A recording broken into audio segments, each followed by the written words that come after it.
Hello guys, welcome to my new IPL video. And আজকে IPL শুরু হচ্ছে। And IPL শুরু হওয়ার আগে আমি একটা বোল্ড প্রেডিকশন করতে চলেছি, যেগুলো সব কটা পজিশন যেগুলো শেষে গিয়ে মেলানো হবে, কোনটা ঠিক হচ্ছে কোনটা ঠিক হচ্ছে না। বাট লোকজন টপ 4 দেয়, আমি টপ 10 দেবো। সো স্টার্ট করা যাক। আমার মতে পয়েন্ট টেবিলটা এরকম হবে: 1 নম্বরে থাকবে রাজস্থান রয়্যালস। এটা অনেকের কাছে খারাপ লাগতে পারে, আমি কেকেআর ফ্যান, বাট তাও আমি রাজস্থানের টিম করে যা ভেবেছি যে Rajasthan Royals will be on top, Mumbai Indians on second, KKR on third, SRH on fourth. এই গেল আমার টপ ফোরের মধ্যে আমি সিএসকে রাখবো না, কারণ সিএসকে এবছর অতটা প্রমিসিং লাগছে না। অ্যান্ড অনেক করে ইঞ্জুরির জন্য ওদেরকে অনেক প্লেয়ারকে লুজও করেছে, সেই জন্য CSK on 5, Gujarat Titans on 6। এটা গুজরাট টাইটান্সের খেলাটা টোটালি নির্ভর করবে আশিস নেহরা কীরকমভাবে খেলায়। সো অ্যান্ড গুজরাট টাইটান্স এবছর অনেক প্লেয়ার এসছে গেছে, বাট মোহাম্মদ শামি নেই, বা অনেক হার্দিক পান্ডে চলে এসছে। যে হার্দিক পান্ডে যতই বাজে বলি, আগের বছর ভালো ব্যাটিং করেছিল 3 নম্বরে। সেই জন্য Gujarat on 6, DC on 7, RCB on 8। আমার মতে এবছরে সবথেকে খারাপ টিম আরসিবি, বাট হয় না, খারাপরাও মাঝে মধ্যে ওই বিরাট কোহলি, ফাফ, ম্যাক্সি এরা জিতিয়ে দেবে একটা, ওইটার জন্যই আরসিবি 8-এ চলে আসবে। 9 এলএসজি অ্যান্ড 10-এ পাঞ্জাব কিংসের এবছর টিম কম্বিনেশন কি করবে, কেন করবে, কিভাবে করবে, আমার কিছু মাথায় ঢুকছে না। কোনো রকম একটা টিম আমি তৈরি করেছিলাম আমার রিভিউ ভিডিওতে, and that's why this is going to be my top 10, মানে পুরো পয়েন্টস টেবিলটা at the end of the season. এবার আসছি আমি অরেঞ্জ ক্যাপে।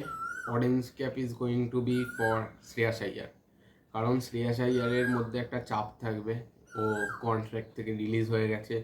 অ্যান্ড ইডেনে একটা ব্যাটিং পিচও রয়েছে, অ্যান্ড ও নিজেকে প্রুভ করতে চাইবে যে হ্যাঁ আমায় নাও। অ্যান্ড ওদিক থেকে আমি খবর পেলাম স্কাই রুলড আউট হয়ে যেতে পারে, সেই জন্য 4 নম্বরের জন্য শ্রেয়াস আইয়ারকে ভাবা খুবই একটা, যাতে শ্রেয়াস আইয়ারকে ভাবা হয়, সেই জন্য ও নিজেকে প্রুভ করতে চাইবে ওখানে।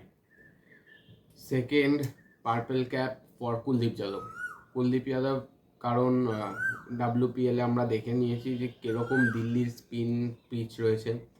স্পিন পিচ ওটা পাল্টাবে না যতদূর মনে হয়। অ্যান্ড যেহেতু স্পিন পিচ প্লাস কুলদীপ যাদবের এখন একটা ফর্ম চলছে ওয়ার্ল্ড কাপে, তারপর টেস্টে, তারপর সাউথ আফ্রিকা টেস্ট, তারপর south Africa series, England test, সবকটা দেখে যদি দেখতে চাই, তাহলে কুলদীপ যাদবকে আমার মনে হচ্ছে পিচ যদি হেল্প করে যায়, তাহলে Kuldeep Yadav purple cup win করবে এবছর। এমার্জিং প্লেয়ার উইল বি আশ্বিন কুলকার্নি, কারণ আর এই জায়গাটা সামির রিজভিও হতে পারে, বাট আমি আশ্বিন কুলকার্নিকে রাখবো, কারণ ওয়ার্ল্ড কাপে খুব ভালো পারফরমেন্স ছিল। অ্যান্ড আমার খুব প্লেয়ারটাকে ভালো লাগে, কারণ টেকনিক খুব ভালো, ক্রিকেটিং শট খুব ভালো খেলে দেখেছি। অ্যান্ড আশ্বিন কুলকার্নির একটা আন্ডার-19-এ ছিল, তারপর ডোমেস্টিকে খুব ভালো স্কোর রয়েছে। That's why Ashwin Kulkarni will be my emerging player.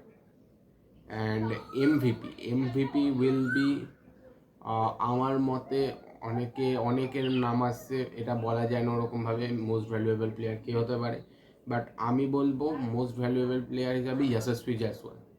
MVP এবছর যশস্বী জয়সওয়াল হতে পারে, কারণ রাজস্থানের টিমে ওপেন করায় জস বাটলারও থাকবে, যশস্বীও থাকবে, অ্যান্ড একটা সাপোর্ট পেয়ে যাচ্ছে জস বাটলার হিসাবে যশস্বী, সেই জন্য এমভিপি যশস্বী জয়সওয়াল।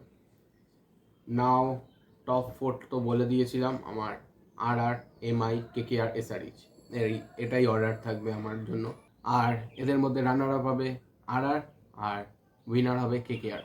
অ্যান্ড যেহেতু কেকেআর আমার টিম, আমি চাইবো কেকেআর জিতুক। আমার এবছর খুব মনে হচ্ছে আন্ডারডগ হিসেবে কেকেআর যাবে, আন্ডারডগ, কারণ কেকেআরকে কেউ ধরছে না, কেউ কোনোভাবেই ধরতে চাইছে না যে কেকেআর উঠুক বা এরকম কিছু হোক। দ্যাটস ওয়াই আমি পিক করছি কেকেআরকে, অ্যান্ড আমার টিম যেহেতু, সেই জন্য এই হচ্ছে আমার লিস্ট। সো দেখা হচ্ছে পরের ভিডিওতে আরসিবি সিএসকে রিভিউতে। বাই।